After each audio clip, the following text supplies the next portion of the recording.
कैसे हैं आप लोग? उम्मीद करते हैं सभी स्वस्थ होंगे, एकदम बढ़िया मस्त, सब खुश होंगे और पठन पाठन करेंगे। नहीं तो मेरे साथ कंटिन्यू चलिए और देखिए हम आज चलते चलते कहाँ पहुँच गए हैं। रेडियो एक्टिविटी 06 पर नोट भी तैयार करें और थोड़ा उसको ब्रेन में भी रखें। नहीं आइए आज हम लोग देखेंगे, जैसे कि पिछले लेक्चर में आपको बताए थे 05 में कि अगला लेक्चर जो होने वाला है वो न्यूक्लियर रिएक्टर पर। और न्यूक्लियर रिएक्टर आवश्यक क्यों? नहीं तो पिछले लेक्चर 05 में हम लोग कवर किए थे nuclear chain reaction. Nuclear chain reaction जो होता है वो काफी विशाल रिएक्शन है, नहीं उसको नियंत्रित करना आवश्यक है। यदि नियंत्रित, प्रकृति तो नियंत्रित कर लेता है, जिसमें देखे थे प्रकृति में स्वतः क्या हो जाते हैं, नियंत्रित हो जाते हैं। और आप इसको कैसे नियंत्रित करेंगे? तो आपके पास नियंत्रित करने के लिए एक मशीन है, वो मशीन का क्या नाम है? Nuclear reactor. तो सबसे पहले देख लेते हैं न्यूक्लियर रिएक्टर होता क्या है। नहीं तो न्यूक्लियर रिएक्टर क्या है? डेफिनेशन, वैसे उपकरण जो न्यूक्लियर फिजन और जो न्यूक्लियर चेन रिएक्शन को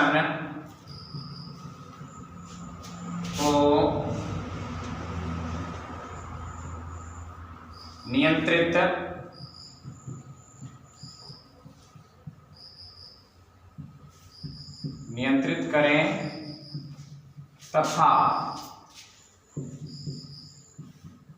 न्यूक्लियर फिजन से प्राप्त एनर्जी का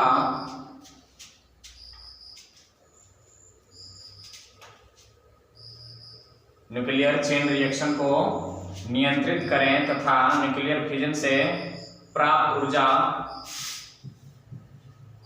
का उपयोग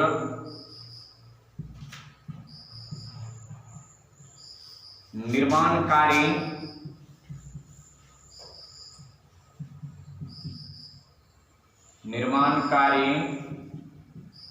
उद्देश्य के लिए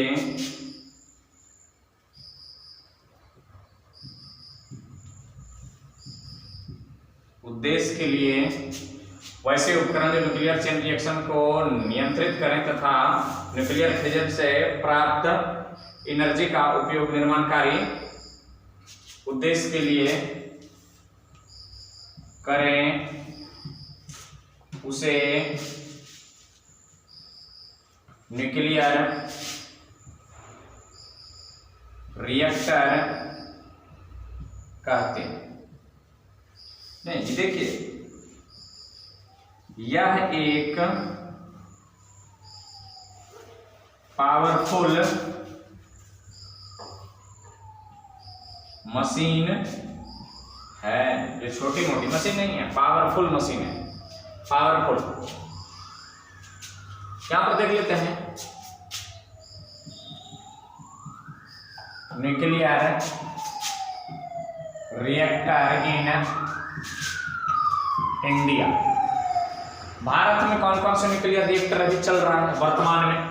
नहीं तो सबसे पहले जो है अप्सरा, देख लेते हैं अप्सरा,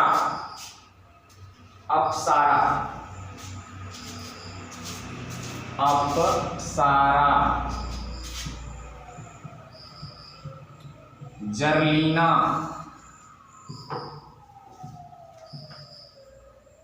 CIR Canada, CIR full form होता है इसका Canada India reactor. Canada India reactor, Canada India reactor. Dhruva चौथा है ध्रुवा। ये चार प्रकार के रिएक्टर हमारे इंडिया में काम कर रहे हैं अभी वर्तमान में। अप्सरा, Zerlina, CIR, Canada India reactor, Dhruva, ये 4 प्रकार के रिएक्टर हमारे इंडिया में भी कार्यरत है। तो nuclear reactor in India. Nuclear reactor है क्या? एक उपकरण है जो न्यूक्लियर चेन रिएक्शन को नियंत्रित करता है। वैसे उपकरण जो न्यूक्लियर चेन रिएक्शन को नियंत्रित करे तथा न्यूक्लियर फिजन से प्राप्त एनर्जी का उपयोग निर्माणकारी उद्देश्य के लिए करे, उसे न्यूक्लियर रिएक्टर कहते हैं। यह एक पावरफुल मशीन है और इंडिया में 4 प्रकार के न्यूक्लियर रिएक्टर है। नहीं, देख लेते हैं इसका यूज, फटाक से इनको नोट कर लें आप। आइए देखते हैं न्यूक्लियर रिएक्टर का यूज क्या करते हैं। तो नंबर 1, आइसोटोप्स प्राप्त करने में। अब विभिन्न तरह एक ही एटम के कई आइसोटोप्स होते हैं। किसी इसका उपयोग क्या होता है आइसोटोप्स का? मेडिसिन, इंडस्ट्रीज, एग्रीकल्चर,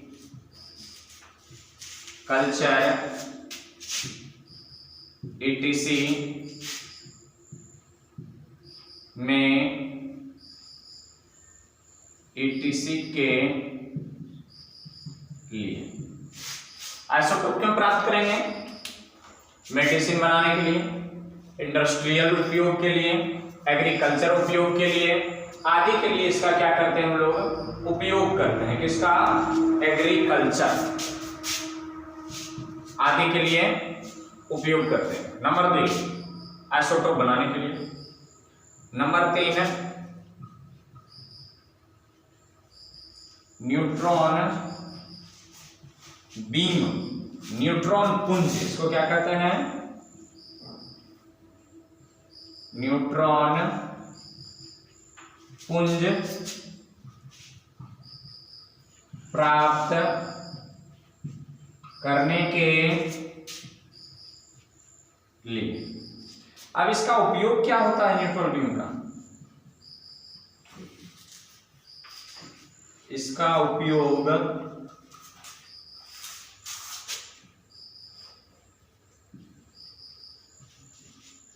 कैंसर के उपचार में किया जाता है। इसका उपयोग न्यूट्रॉन बीम, न्यूट्रॉन पुंज का प्राप्त करने के लिए। किसका? न्यूट्रॉन बीम का उपयोग, माने इसका उपयोग कैंसर के उपचार में के लिए। इसको कहते हैं हम लोग रेडियोथेरेपी। क्या कहते हैं? कैंसर के उपचार को क्या कहते हैं? रेडियोथेरेपी।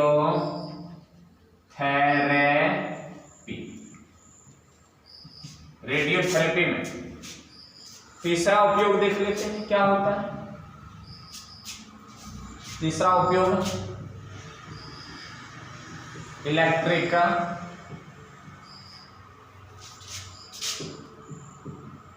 पावर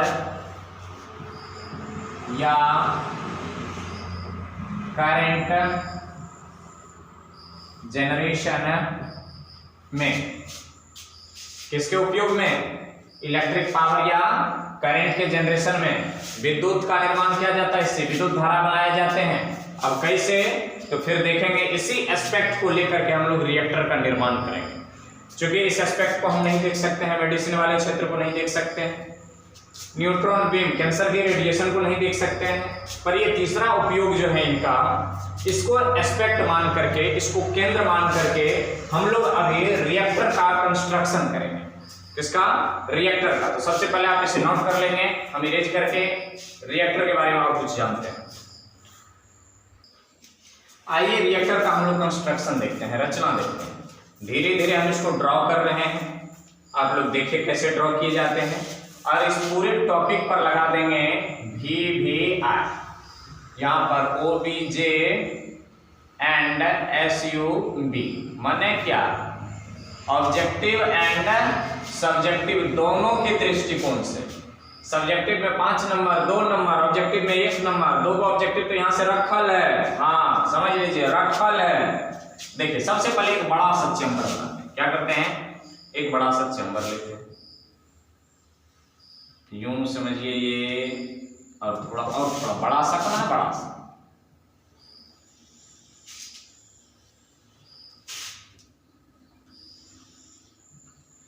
एक बड़ा सा चैम्बर लिया, नहीं इसको थोड़ा क्या करेंगे, डार्क करेंगे।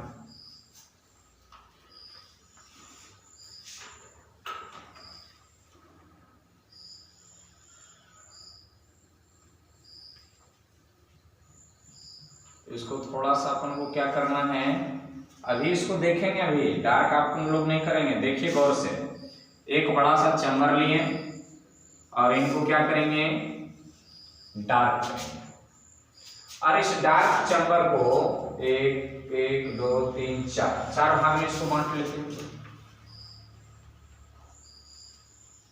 1 2 3 और इसको छोटा हो गया थोड़ा सा, 1 2 3। इसलिए ना कहे थे कि अभी नहीं बनाओ, अभी मत बनाओ, अभी मत बनाओ। यूं तुम आ जाओ ऐसे।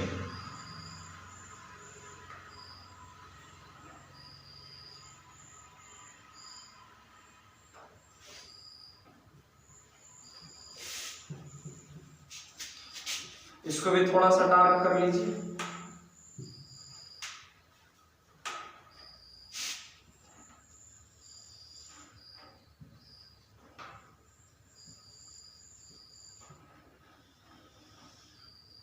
इसको भी थोड़ा सा डार्क कर लेना, और इसको भी थोड़ा सा डार्क कर लेंगे। डार्क कर लिए। अब इसमें क्या करना है, 1 2 3 1 2 3। इसमें क्या करते हैं, एक रॉड डालते हैं। हम पेन बदल लेते हैं,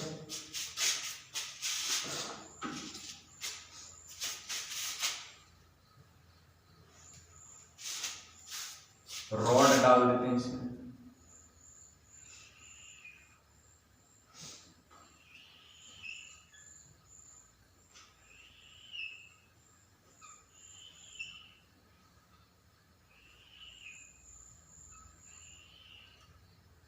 इसको भी थोड़ा सा क्या कर लेते हैं, अपन इनको भी डार्क कर देते हैं,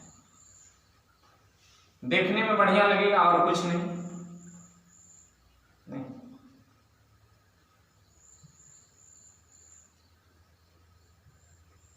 ऐसा करते हैं कि वीडियो को पॉज करके इसको हम ड्रॉ कर लेते हैं, समय अधिक न लगे, और फिर आपको समझा देते हैं। नहीं चलिए वीडियो को पॉज किया जाए।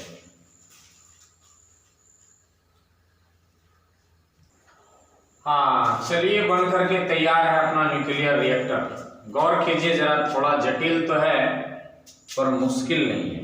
नहीं जटिल है पर मुश्किल नहीं।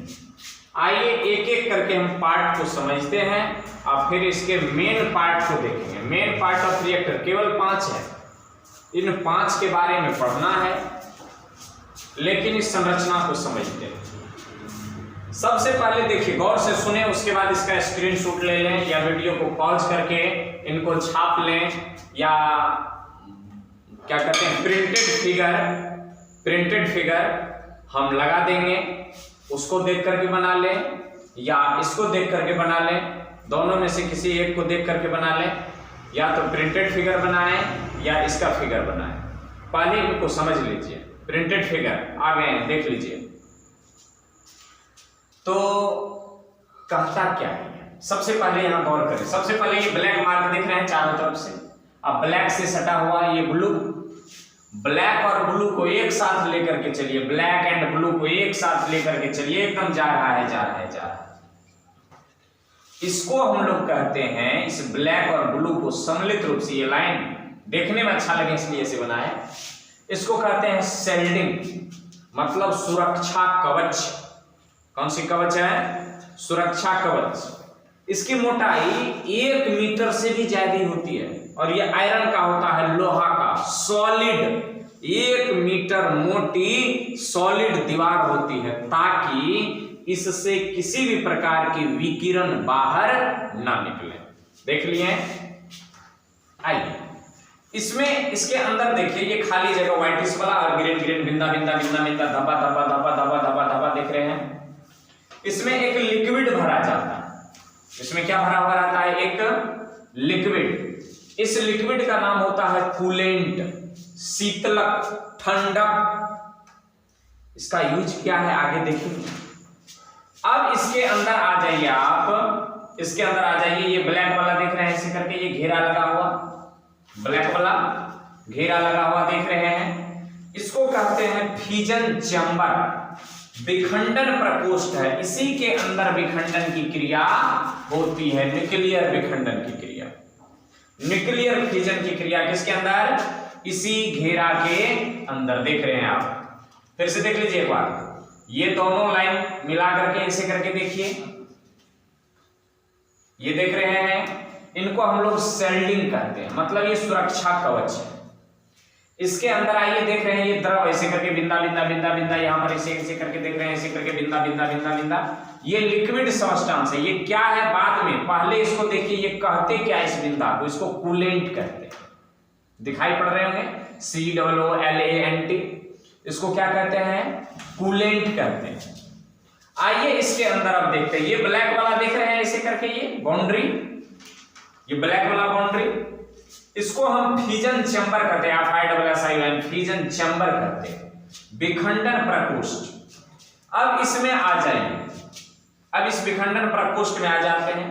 पहले देखिए ये रॉड देख रहे हैं, 1 2, ये ब्लैक वाला डिजाइनिंग, 3 4, ये 4 गो रॉड देख रहे हैं। देखिए यहां से इस पर तीर लगा हुआ है, इस पर तीर लगा हुआ है, 2 गो इससे, इस पर 2 गो इससे। इसको कहते हैं फ्यूल रॉड, ईंधन छड़। क्या कहते हैं इसको? ईंधन छड़, या इसको न्यूक्लियर फ्यूल कहते हैं, नाभिकीय ईंधन। क्या कहेंगे इसको? नाभिकीय ईंधन या न्यूक्लियर फ्यूल। अब इसके अंदर आ जाइए, ये ग्रीन वाला देख रहे हैं ना, 1 2 3, माने 1 2 3 ग्रीन वाला देख रहे हैं। ये सब मिला करके एक जगह इसको बांध दिए ऐसे करके, बाल के जैसे, खोपा जिसको कहते हैं, बांध दिया है। इसका नाम है कंट्रोल रॉड, नियंत्रक छड़। ये होता किसका है इसको अभी भूल जाइए, नियंत्रक छड़। देख लिए, इसको देखा बाहर से शेल्डिंग, इसको देखा ये द्रव वाला कूलेंट, फिर इस चैम्बर को देखा, नाम है इसका फिजन चैम्बर। इसमें ये लंबा वाला ब्लैक वाला रॉड देख रहे हैं 4 गो, नहीं, इसको कहते हैं फ्यूल रॉड या न्यूक्लियर फ्यूल। इसके अंदर ये ग्रीन वाला रॉड देख रहे हैं 3 गो, इसको कहते हैं कंट्रोल रॉड। अब आइए इसके अंदर ब्लैक ब्लैक ब्लैक ब्लैक धब्बा धब्बा धब्बा धब्बा देख रहे हैं, ये भी द्रव है, ये लिक्विड सब्सटेंस है। देख रहे हैं यहां से इस द्रव को, ये द्रव, इसमें के द्रव, इसका द्रव, इसका द्रव, सब एक ही द्रव है। माने ये बिंदा बिंदा जो देख रहे हैं, ये बिंदा बिंदा बिंदा बिंदा बिंदा बिंदा बिंदा देख रहे हैं, इसको हम लोग कहते हैं, आइए क्या कहते हैं, क्या कहते हैं, क्या कहते हैं, क्या कहते हैं? मॉडरेटर। काम क्या है बाद में, कौन है बाद में, कहते क्या है इसको, द्रव को मॉडरेटर। ये तो मेन चैम्बर की कहानी है, नहीं। अब आइए इससे थोड़ा बाहर निकलते हैं। अब देखिए ये कूलेंट जो है, ये कूलेंट इस होकर के ऐसे ऐसे करके, ये तीर देख रहे हैं ऐसे करके, ये तीर दिखाई दे रहा है, ये कूलेंट ऐसे करके एकदम ऐसे करके आ रहा है इस चैम्बर में। पहले इस चैम्बर का नाम जान लीजिए, यहां से ये चैम्बर, इस चैम्बर का पहले नाम जान लीजिए। इस चैम्बर को कहते हैं हीट एक्सचेंजर, उष्मा विनिमय चैम्बर नाम है इसका।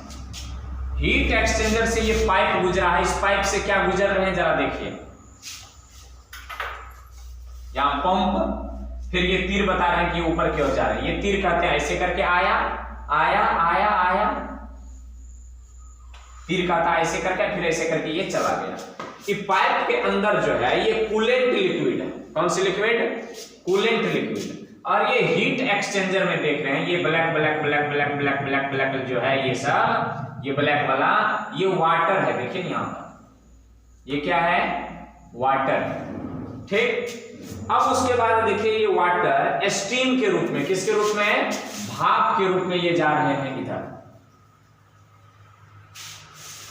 ये भाप के रूप में STEAM स्टीम, भाप के रूप में आया है इधर। और यहां पर लिखा हुआ है TURBINE टरबाइन। टरबाइन का मतलब होता है पंखी। टरबाइन का मतलब पंखी। जब पंखी पर हम भाप को गिराते हैं तो ये पंखी घूमता है, ये पंखी घूमता है, ये पंखी घूमता है। क्या होता है? ये पंखी घूमता है।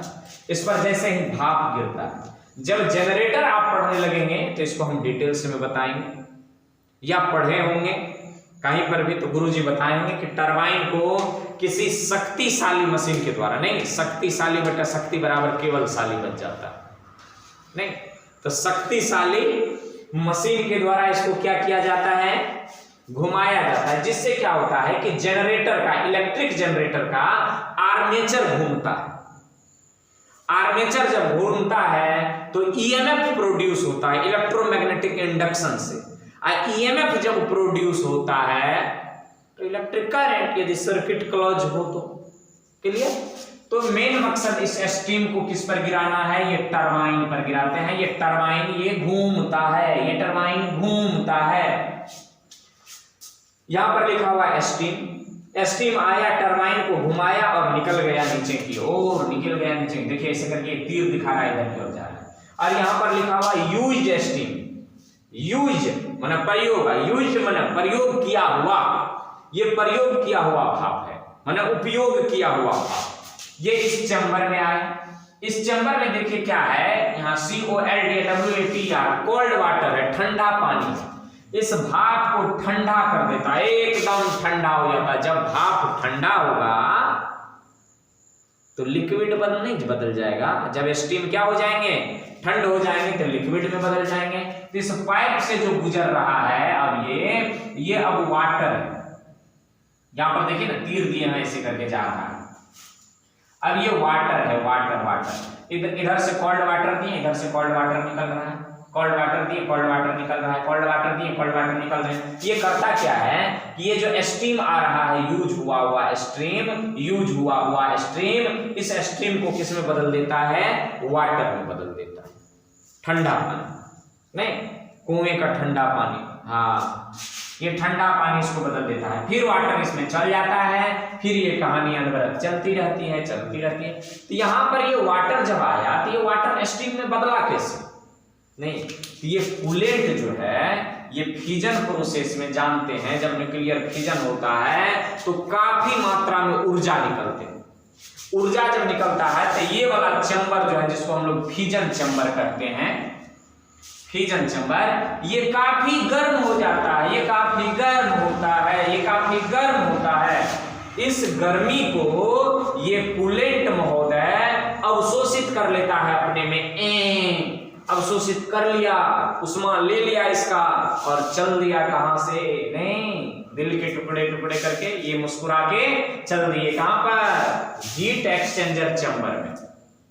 हीट एक्सचेंजर चैम्बर में जाता है तो जैसे यहां पर वाटर है, ये क्या करता है? कूलेंट में जो हीट है उसको खींच लेता है। जैसे ही कूलेंट से हीट खींचा, कूलेंट क्या हो गया? पुनः फिर ठंडा हो गया। कूलेंट ठंडा हो गया। अब ये हीट क्या किया? इसमें उपस्थित वाटर को भाप में बदल दिया, स्टीम में। ये स्टीम नीचे की ओर क्यों नहीं जाता भैया? गैस ऊपर की ओर जाता है, गैस नीचे की ओर नहीं आता है। तो गैस ऊपर की ओर गया इधर से, ये हाई वेलोसिटी से निकलता है, उच्च वेग से। यहां से जैसे कुकर में पूरे स्टीम बनी हुई है और ऊपर से सीटी को खींच दीजिए तो देखिए कैसे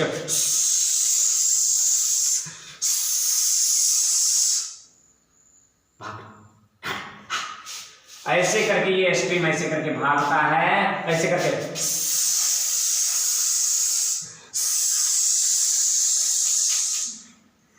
घूम रहा। जैसे ये घूमता है तो आर्मेचर भी घूमता है, इलेक्ट्रिक करंट भी सप्लाई होता है। कंस्ट्रक्टिव यूज, इसी को कहते हैं निर्माणकारी उद्देश्य, कंस्ट्रक्टिव पर्पस, निर्माणकारी उद्देश्य। तो देख लिए, एक बार पुनः देखें। सेल्डिंग, ये वाला coolant, fusion chamber, 4 fuel rod, 3 control rod, ये वाला देखे बिंदा बिंदा मॉडरेटर, ये बिंदा वाला अंदर वाला बिंदा मॉडरेटर, और इस अंदर के बाहर वाला ये ग्रीन वाला बिंदा कूलेंट। कूलेंट बदला इधर गया, ये वाटर को गर्म किया, भाप बदला, भाप टरबाइन पर घूम रहा है, भाप निकल रहा है,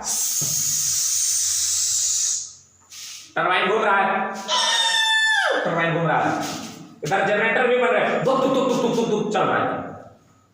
नहीं, इधर से आ गया आ गया आ गया आ गया, मौत का तमाशा देखने। नहीं, ये रही कहानी, इनकी संरचना। तो आप फटाक से इनको वीडियो को पॉज करके इनको छाप लीजिए। 1 2 3 4 5 6। चलिए देखते हैं मेन पार्ट ऑफ रिएक्टर, इनमें से कौन कौन बढ़िया वाला पार्ट है। नहीं, तो बढ़िया वाला पार्ट न्यूक्लियर फ्यूल, नहीं, उसके बाद मॉडरेटर, कंट्रोल रॉड, कूलेंट, सेल्डिंग। क्या वो पार्ट है इनके? 5 गो पार्ट है। तो बारी बारी से हम सभी पार्ट को ऐसा करते हैं कि एक एक पार्ट को या 2-2 पार्ट को पहले हम लिख लेते हैं और फिर आपको समझा देंगे। इससे क्या होगा कि वीडियो की लेंथ कम हो जाएगी। नहीं, तो इनको हम इरेज करेंगे, मिटाएंगे।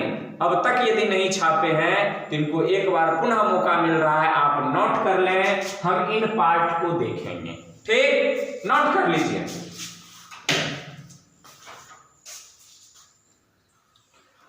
लो मैं आ गया पुनः। नहीं, नंबर 1 न्यूक्लियर फ्यूल, नाभिकीय ईंधन या फ्यूल रॉड। संरचना में देखा होगा फ्यूल रॉड। नहीं, आइए पढ़ते हैं। यह टारगेट न्यूक्लियस का रॉड है। आप न्यूक्लियर रिएक्शन में, न्यूक्लियर चेन रिएक्शन में देखा होगा टारगेट न्यूक्लियस को, जिस पर न्यूट्रॉन अटैक करता है और वो भड़ाक से बम हो जाता है। नहीं, जो फटता है रॉड होता है जिस पर प्रोजेक्टाइल माने थर्मल न्यूट्रॉन प्रहार करता है, फलस्वरूप न्यूक्लियर फिजन होता है। टारगेट न्यूक्लियस आया, थर्मल न्यूट्रॉन मारा, नहीं, तो उसका वो न्यूक्लियस का एक रॉड ले लेते हैं जिसमें ढेर सारे न्यूक्लियस हो, जिसमें ढेर सारे न्यूक्लियस और ढेर सारे फिजन हो, ढेर सारे फिजन हो। भेविया न्यूक्लियर फ्यूल या फ्यूल रॉड के रूप में यूरेनियम 233, यूरेनियम 235, प्लूटोनियम 239 का उपयोग होता है। यहां देखिए, प्रायः यूरेनियम 235 का उपयोग किया जाता है किसके रूप में?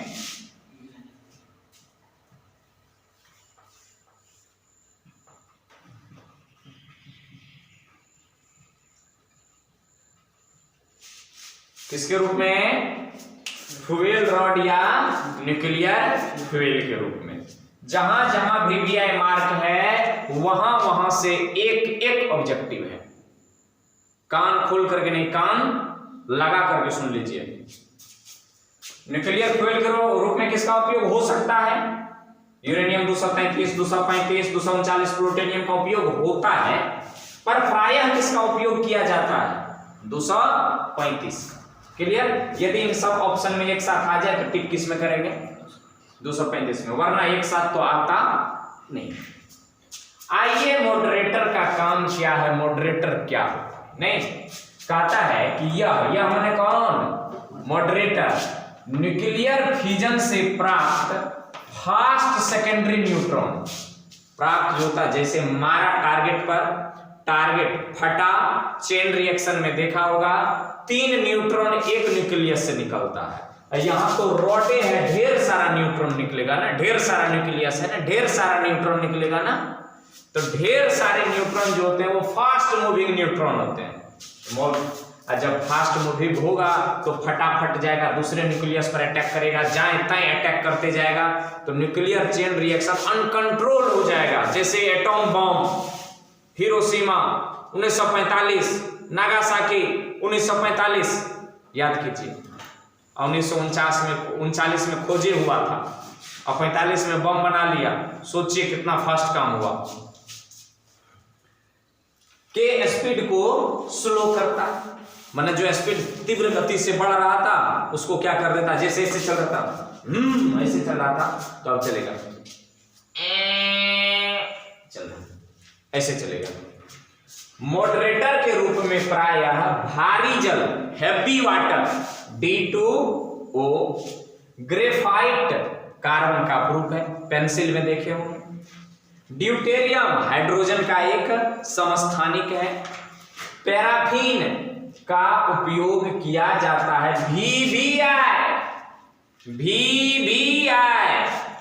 मॉडरेटर के रूप में किसका उपयोग होता है, भारी जल, ग्रेफाइट, ड्यूटेरियम, पैराफिन इत्यादि का। क्लियर ना। देखिए मॉडरेटर के बारे में और एक बात कही गई है, मॉडरेटर सेकेंडरी न्यूट्रॉन के स्पीड को स्लो करता है परंतु अवशोषित नहीं करता है। ऐसा नहीं कि न्यूट्रॉन को कैप्चर कर लिया एकदम बैठ गया, जी नहीं, उसके स्पीड को क्या करेगा, कम कर देगा। तीव्रगामी न्यूट्रॉन के वो मंदगामी न्यूट्रॉन बना देता है। कंट्रोल रॉड, कंट्रोल ऐसे कंट्रोल किसको कंट्रोल करता है, न्यूक्लियर चेन रिएक्शन को। किधर चल गया जी, वो यहीं पर तो लिखे, यह अधिकांश but not all, most of but not all, माने अधिक से अधिक न्यूट्रॉन को पर सभी को नहीं। यह अधिकांश सेकेंडरी न्यूट्रॉन को अवशोषित कर न्यूक्लियर चेन रिएक्शन को कंट्रोल करता। जो अनकंट्रोल हो रहा था जैसे तैसे, न्यूक्लियर चेन रिएक्शन में देखा होगा ऐसे करके ग्राफ जा रहा था, ऐसे करके, तो ऐसे करके ये नहीं जाने देता है, ये ऐसे करके जाने देता है, ये ऐसे करके नहीं जाने देता है, ये ऐसे करके जाने देता है। क्या कहता है, अधिकांश सेकेंडरी न्यूट्रॉन को अवशोषित कर लेता है। ना रहेगी बांस, ना बजेगी बांसुरी। सेकेंडरी न्यूट्रॉन रहेगा, न्यूक्लियस पर अटैक करेगा, बम्बार्डिंग होगा, अटैक होगा, बम विस्फोट होगा, अटैक होगा, बम विस्फोट होगा। ना अटैक करने वाला रहेगा, ना अटैक होगा और ना विस्फोट होगा। उस क्या करता है, यह अधिकांश सेकेंडरी न्यूट्रॉन को अवशोषित कर न्यूक्लियर चेन रिएक्शन को कंट्रोल करता है, नियंत्रित करता है। नीचे वाला एरो VVI कंट्रोल रॉड के रूप में, हम तो कहते हैं यहां से क्वेश्चन पूछ दिया, मनने को लग रहा है कि यहां से क्वेश्चन पूछ दिया, यहां से क्वेश्चन पूछ दिया। कंट्रोल रॉड के रूप में, कंट्रोल रॉड कहां पर उपयोग होता, अरे न्यूक्लियर रिएक्टर में, न्यूक्लियर रिएक्टर में कंट्रोल रॉड के रूप में बोरोन, बोरोन, बोरोन B परमाणु संख्या 5, बोरोन B संकेत परमाणु संख्या 5, या कैडमियम CD कैडमियम CD का उपयोग किया जाता है। कान लगा करके सुने, 100% दे रहे हैं। कंट्रोल रॉड के रूप में किसका उपयोग होगा, या तो बोरोन का या तो कैडमियम का। ये करेगा क्या, जो सेकेंडरी न्यूट्रॉन निकलता है उसको अवशोषित कर लेगा। उसको क्या कर लेता है, अवशोषित कर लेता है, आगे बढ़ने ही नहीं देता। आई बात समझ में नहीं आए, आगे नहीं तो इनको नोट न कर लीजिए। क्या देख रहे हैं, नोट कीजिए इसको, हम मिटा करके अगला लिखते हैं। चलिए पहुंच गए हम लोग चौथे नंबर पर, और चौथा नंबर अपना क्या है, कूलेंट। क्या है, कूलेंट। देखिए फुल एक्सप्लेनेशन के साथ, गौर से सुने, न्यूक्लियर फिजन से उत्पन्न उष्मा के कारण, जब न्यूक्लियर फिजन होता है तो देखे होंगे मास डिफेक्ट के कारण एनर्जी उत्पन्न होती है, जो एनर्जी हीट एनर्जी के रूप में बाहर निकलता है, हीट एनर्जी के रूप। बम इतना भयानक क्यों होता है, बम का विस्फोट इतना भयानक क्यों होता है? बम जब फटता है तो न्यूक्लियर फिजन होती है, नाभिकीय विखंडन, चेन रिएक्शन होती है, उससे क्या होता है कि एनर्जी निकलते हैं। वो एनर्जी किसके रूप में निकलते हैं? उष्मा के रूप में। जहां पर गिरता है उस एरिया को विध्वंस कर देता है, जला देता है उष्मा के रूप में। नागासाकी और याद कीजिए हिरोशिमा, और तो न्यूक्लियर बम कहीं गिरा ही नहीं। न्यूक्लियर फिजन से उत्पन्न उष्मा के कारण फिजन चैम्बर, स्ट्रक्चर में देखे होंगे फिजन चैम्बर काफी गर्म हो जाता है। फिजन चैम्बर के चारों ओर एक विशेष प्रकार के लिक्विड पाए जाते हैं जो उष्मा को अवशोषित कर हीट एक्सचेंजर में उष्मा रिलीज कर देता है। हीट एक्सचेंजर, इस तरफ देखे होंगे एक चैम्बर जिसमें पानी भरा हुआ था, उष्मा को अवशोषित किया फिजन चैम्बर से और किस चैम्बर में छोड़ दिया? हीट एक्सचेंजर में छोड़ दिया। उष्मा को हीट एक्सचेंजर में रिलीज कर देता है, माने छोड़ देता है, उसे कूलेंट कहते हैं। VVI कूलेंट के रूप में लिक्विड सोडियम Na में एक क्यू लिखा हुआ है, तरल सोडियम का उपयोग किया जाता है। किसका? तरल सोडियम। आइए, हीट एक्सचेंजर का वाटर देखिए, इस तरफ हीट एक्सचेंजर में वाटर भरा होता है, स्टीम में बदल जाता है, जो जनरेटर के टरबाइन पर गिरता है और जिससे इलेक्ट्रिक ईएमएफ या करंट उत्पन्न होता है। कंस्ट्रक्टिव यूज नहीं। ताप विद्युत संयंत्र में भी मेनली होता है स्टीम बनाना। क्या बनाना? भाप बनाना उत्पन्न होता है। आइए अंत में देखते हैं सेल्डिंग को। किसको? सेल्डिंग को। संपूर्ण न्यूक्लियर रिएक्टर को 2 मीटर से 2.5 मीटर 2.5 मीटर मोटी आयरन या एल्यूमिनियम दीवार के अंदर रखा जाता है। कतेक मोट? 2 से 2.5 मीटर मोट अंदर रखा जाता है। क्यों? ताकि फिजन के दौरान रेडिएशन नहीं निकले, रेडिएशन बाहर नहीं निकले, रेडिएशन बाहर नहीं निकले तथा रेडिएशन का हानिकारक प्रभाव नहीं पड़े। इस मोटी कवच को सेल्डिंग कहते हैं। आई बात समझ में? तो इनमें से 4 जो हैं बड़ी महत्वपूर्ण है और उनके उदाहरण महत्वपूर्ण है। तो इनको नोट कर लीजिए और उनको समरी बना करके लिख लेते हैं, उसके बाद इसको कहेंगे अलविदा। फटाक से इनको पहले नोट करें, नोट कीजिए फटाक से।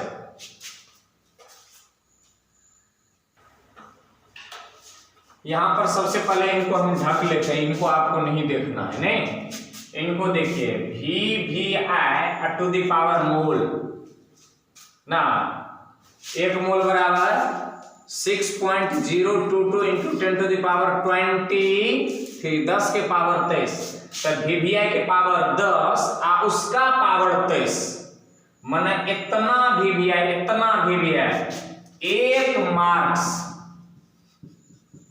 मिनिमम। कितना मार्क्स? 1 marks fixed. कते गारंटी? 100%। VVI के पावर मोल 1 मार्क फिक्स्ड, कितना प्रतिशत गारंटी? 100%। आइए, न्यूक्लियर फ्यूल या फ्यूल रॉड के रूप में किसका उपयोग करेंगे? Uranium 235, uranium 235, plutonium 239। महत्वपूर्ण है यूरेनियम 235। मॉडरेटर के रूप में किसका उपयोग करें? D2O भारी जल, ग्रेफाइट, ड्यूटेरियम। ड्यूटेरियम क्या होता है?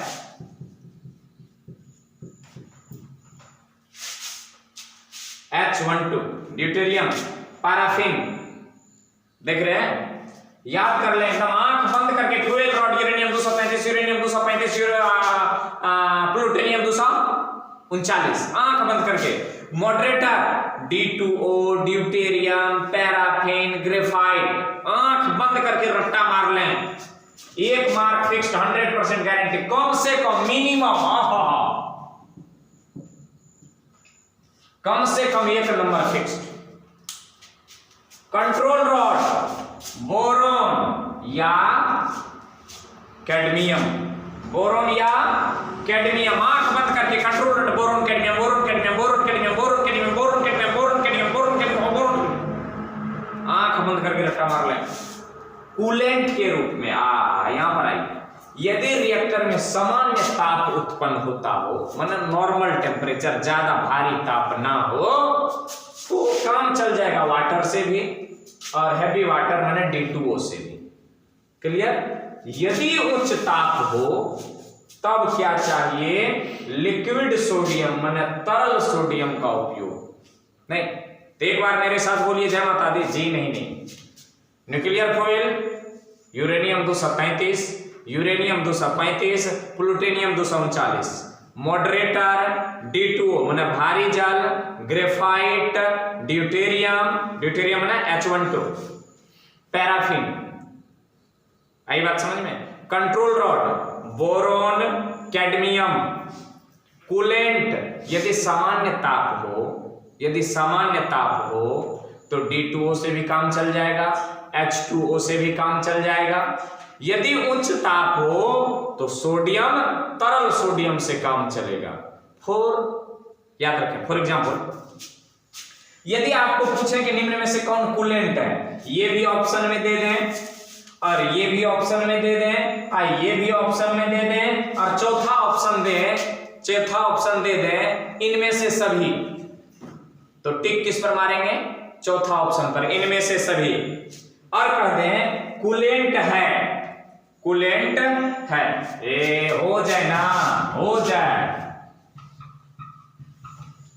कूलेंट है A, B, C, D, D2O, H2O,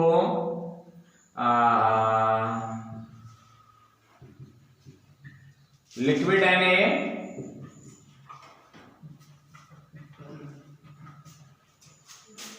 all of these.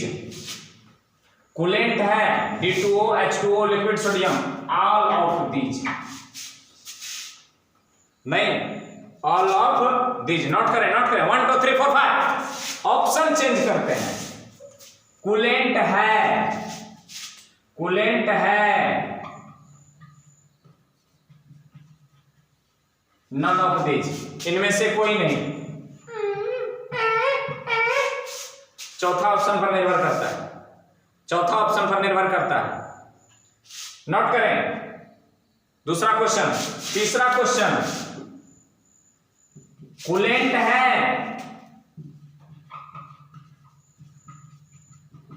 Paraffin. यदि D2O, H2O और सोडियम लिक्विड सोडियम के 3 ऑप्शन में चौथा ऑप्शन ऑल ऑफ दीज नहीं हो, माने इनमें से सभी नहीं हो, तो केवल किसमें टिक करें?